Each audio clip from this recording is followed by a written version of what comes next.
Yo les bros, bienvenue sur Spatule Bro, je suis le chef et on se retrouve aujourd'hui pour une petite review de One Piece. La première de l'année, j'ai envie de vous dire, si le timing est bon.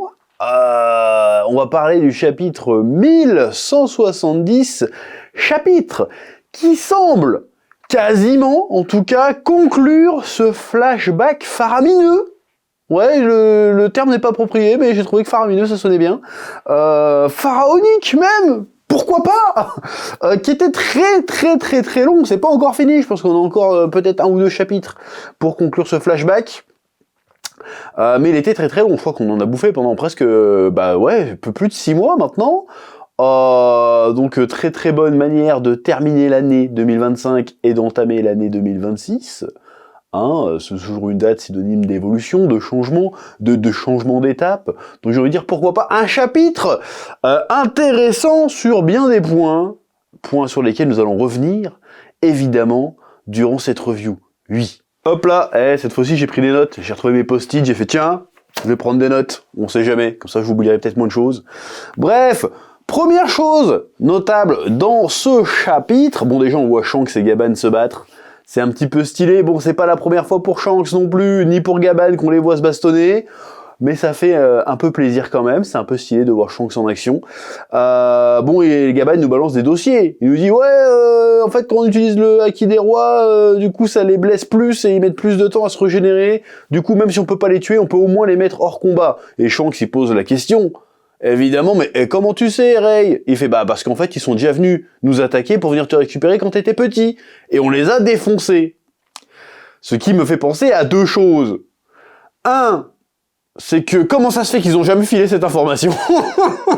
C'est-à-dire qu'ils étaient au courant, en fait, que Shanks c'est un dragon céleste, à la base. Ils étaient au courant. Et non, les couilles. À quel moment c'est venu sur le tapis, cette histoire. Ils se faisaient même attaquer pour venir récupérer le gosse.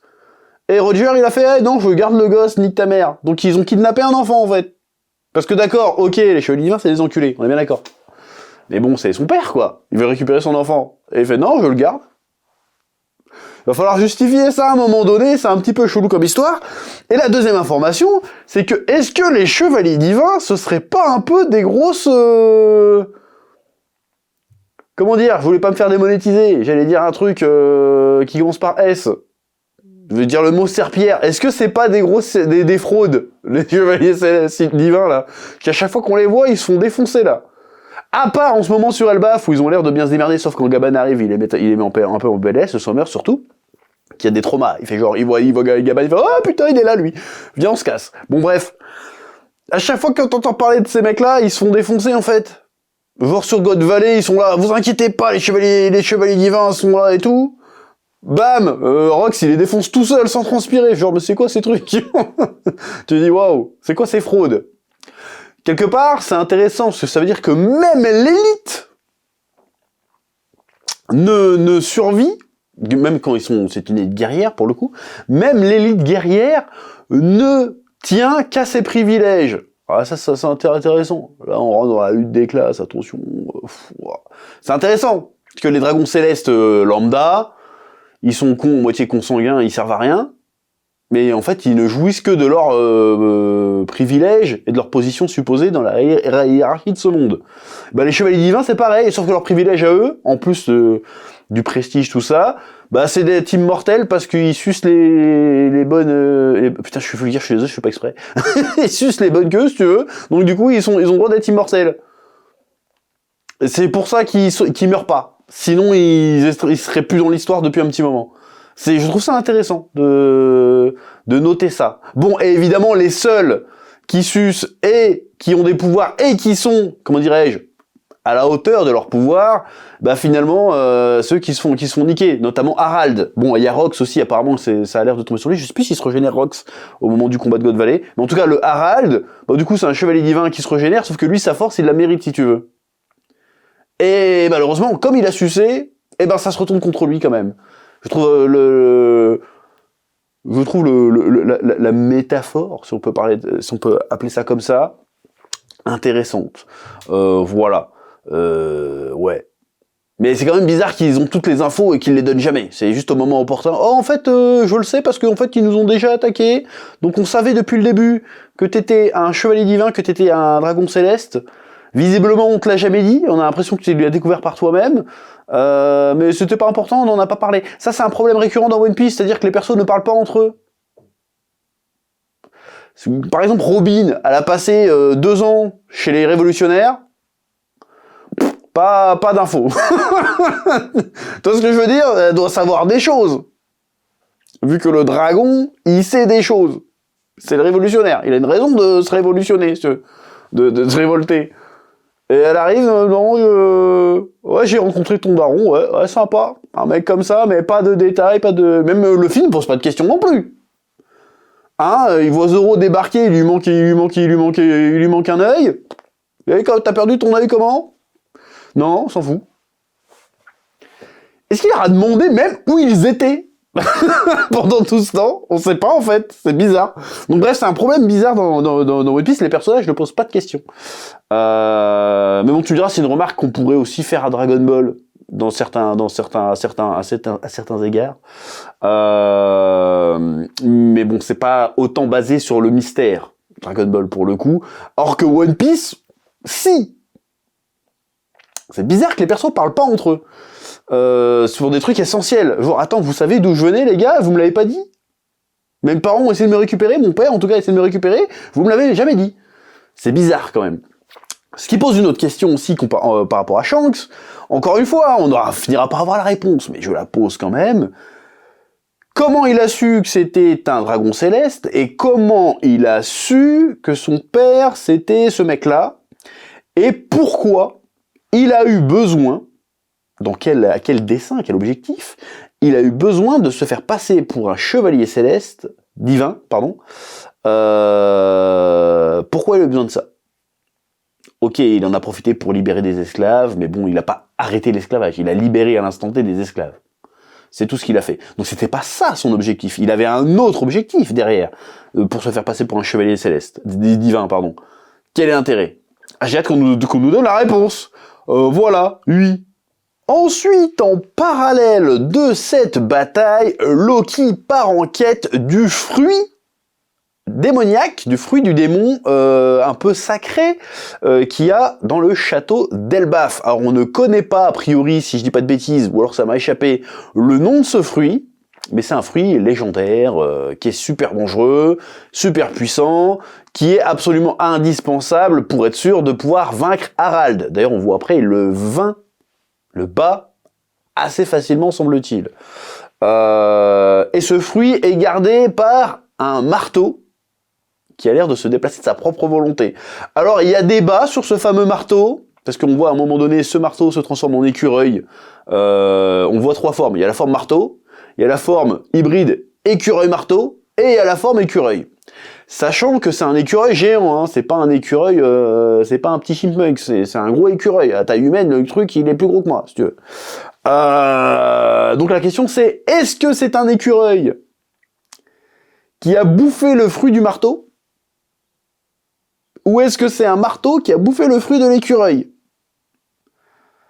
Bon, vu qu'il semble avoir 3 formes, le 3 formes, c'est quand même, si ma connaissance de la mythologie One Piece est correcte, les fruits à plusieurs formes, c'est plus les Zoan. Très certainement un Zoan mythique dans ce cas, qui ont 3 formes. Donc t'as la forme transformée, t'as la forme hybride, et puis t'as la forme...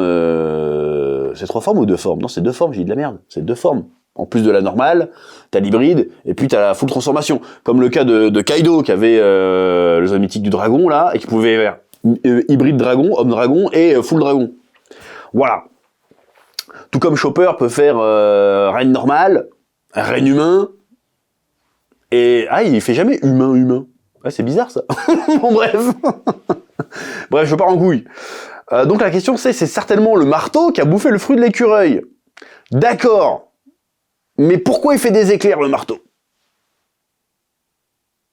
Parce que tu vois un marteau, on est dans une mythologie inspirée des Vikings, hein, dans l'univers d'Elbaf, tu te dis, bon, c'est Mjolnir, c'est le marteau de Thor, il invoque l'éclair, il invoque la foudre. Mais du coup, est-ce que c'est le marteau qui invoque la foudre et qui a mangé le fruit de l'écureuil, ou c'est le fruit de l'écureuil qui invoque la foudre? Et si c'est ça, c'est quoi le rapport entre la foudre et l'écureuil? C'est peut-être un délire dans la mythologie viking, j'en sais rien. Mais c'est quoi le rapport entre un écureuil et la foudre? Alors, le rapport entre la foudre et le marteau, je vois, y a pas de souci. Mais le rapport entre l'écureuil, c'est pour ça que ça brouille les pistes. Parce que, techniquement, tu te dis, bon, c'est un zoan. Bah, tu te diras, le zoan de l'écureuil, c'est un zoan aussi, en fait, ça marche. Donc, je sais pas. Là, c'est l'œuf ou la poule, là, pour le coup, je sais pas. On aura la réponse à un moment donné, hein, j'imagine. Mais en même temps, on voit Loki qui est enchaîné avec du granit marin, et le marteau reste marteau. Donc, on pourrait se penser, bah, c'est un marteau. Et pas un écureuil, pas un marteau qui change en écureuil. Enfin, c'est un marteau qui change en écureuil et pas un écureuil qui change en marteau. Tu vois ce que je veux dire ou je me suis embrouillé dans ce que je disais là? Bref, du coup ça fait que Loki, techniquement parlant, se bat avec 2 fruits du démon. Ça c'est plutôt intéressant. Et du coup j'ai vu qu'il y avait là, encore une fois je pars, je m'éloigne. Là je pars en freestyle. J'ai vu plusieurs mecs faire des théories sur les réseaux, comme quoi, si ça se trouve, le chapeau de Luffy, enfin le chapeau de paille, en fait il a mangé, et Joy Boy ce serait un fruit du démon. Genre c'est le chapeau de paille qui a mangé un fruit. Bah pourquoi pas, j'ai envie de te dire, j'ai pas envie de développer en fait, c'est juste que je trouvais l'idée intéressante. Qu'en fait Joy Boy ce soit pas quelqu'un, ce soit un chapeau de paille qui a mangé un fruit. Voilà, c'est tout. Info suivante s'il vous plaît. Et donc, si jusqu'à présent, personne n'a mangé ce fruit pendant des siècles et des siècles, donc ça veut dire beaucoup de siècles, hein, parce que les géants vivent très longtemps, c'est parce que personne s'est montré digne. Et apparemment, se montrer digne, c'est pas juste être noble de cœur ou tout ça, comme le délire des comic stores. Le délire que seul, parce que c'est un délire du comics, hein, c'est pas dans la mythologie ce délire. Seul celui qui peut soulever Mjolnir, il faut... Oh là, je suis parti en couille encore. Il faut se montrer digne, c'est-à-dire dans ton âme, dans ton cœur, pour soulever le marteau de Thor. Ça, c'est chez Marvel. Rapport avec Excalibur aussi, une espèce de... Voilà, c'est ce que je veux dire. Moi, je m'attendrais à que ça soit ça, que genre, ouais, Loki, en fait, est digne, au fond de lui, d'être le défenseur d'Elbaf, donc, l'écureuil, le marteau le reconnaît, et fait, tiens, je t'offre le fruit. Sauf qu'a priori, c'est pas ce qui se passe.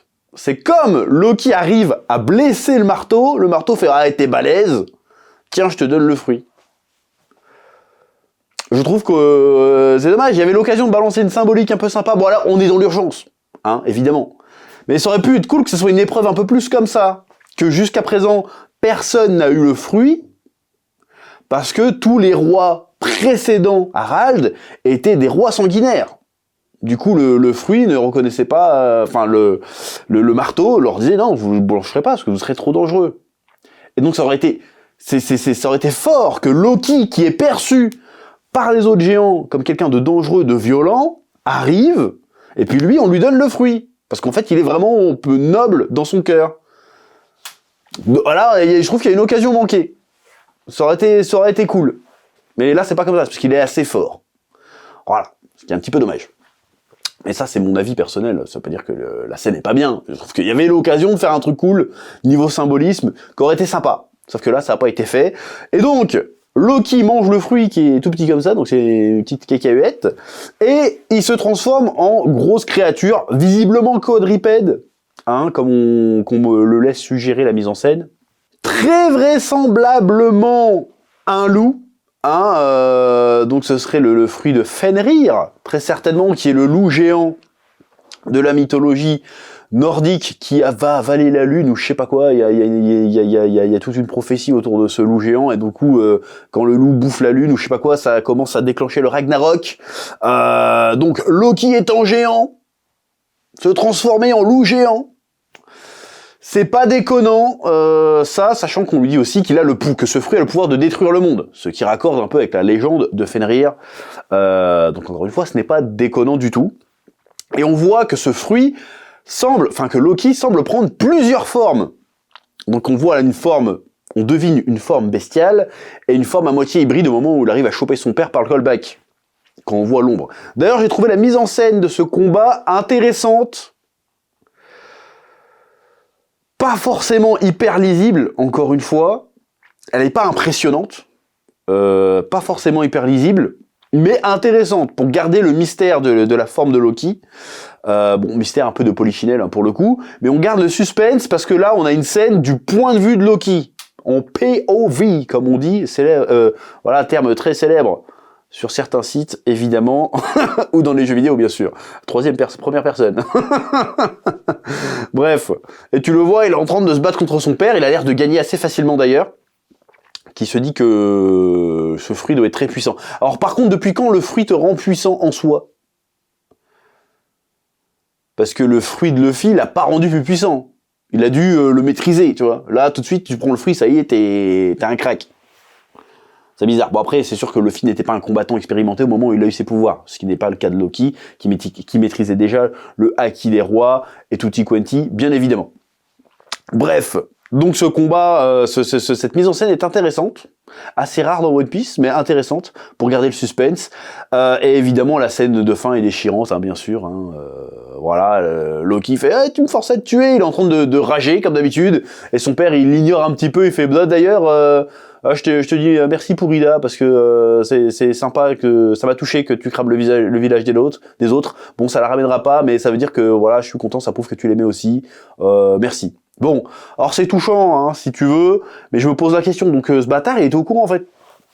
T'es au courant que les mecs ont empoisonné ta femme. Et bon, Loki avait déjà fait le travail. D'accord.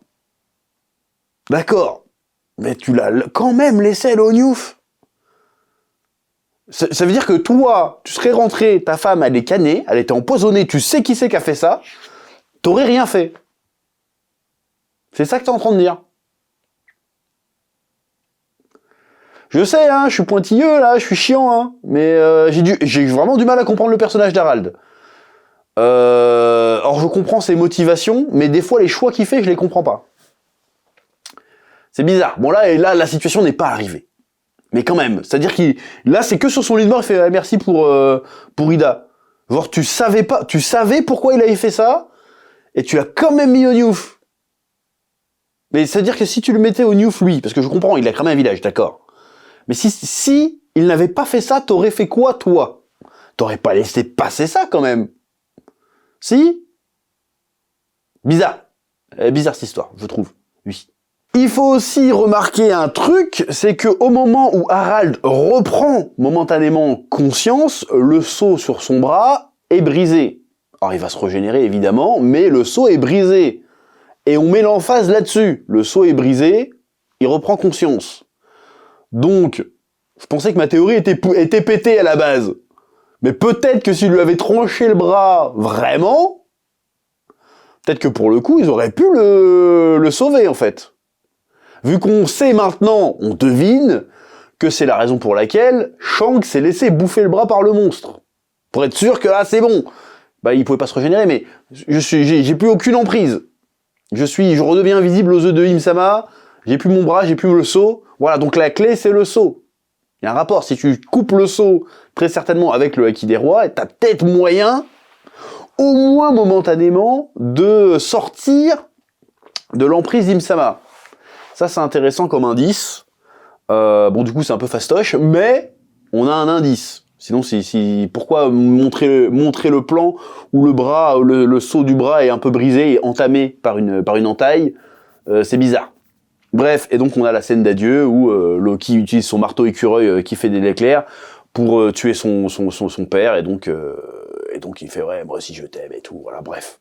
Donc Loki est reconnu aux yeux de son père, il a toujours été reconnu, semble-t-il, aux yeux de son père, comme étant son digne héritier, et lui confie à lui et son frère les clés du royaume d'Elbaf. Ok, c'est beau, c'est touchant, y a pas de souci. Maintenant j'ai des questions. Comment ça se fait que Loki est quand même au Star en fait ? Pourquoi il est au Newf ? J'ai besoin de savoir. Parce que y a Shanks et Gaban qui sont là. Ils ont tout vu, ils savent ce qui s'est passé, et Loki est quand même au Newf. Comment ça se fait ? Bon, après, il y a des trucs bizarres que j'ai peut-être pas compris. Hein. Peut-être que là, il était pas au... Bah si, il avait l'air d'être en prison pour ça, Loki, là, au moment où les filles sont arrivées sur Elbaf. Ou alors il était en prison pour autre chose. Parce qu'ils disent, ouais, il y a Shanks qui l'a arrêté. Mais il l'a arrêté quand, Shanks? C'est peut-être moi qui rate l'info, hein. Il l'a arrêté là? Ou il l'a arrêté après? Pour autre chose? C'est ça que je comprends pas. Parce que le Harujin, là, il en veut toujours à son frère. Il dit, ouais, de toute façon, je te libère pas, t'as tué notre père et tout. Mais si t'as vraiment fait ça, ils l'ont jamais libéré, du coup. Tu vois ce que je veux dire? Ou c'est moi qui m'embrouille? Donc c'est bizarre, il va falloir nous expliquer pourquoi il est enfermé en enfer, Loki. Et s'il est enfermé en enfer, comment ça se fait que le Gaban et le Shanks, ils aient rien dit du tout? Faut nous expliquer. Ah, il doit avoir une raison, hein. Je dis pas que la raison n'a pas de sens. Mais je suis demandeur de cette raison. Ah, il me faut l'explication. Et j'ai grand hâte de la voir. Bref, un chapitre, ma foi, sympathique, comme d'habitude, qui semble clôturer un très long flashback. Bon, rétrospectivement, je me demande toujours ce que ça foutait là, God Valley. Hein. Je suis désolé. Hein.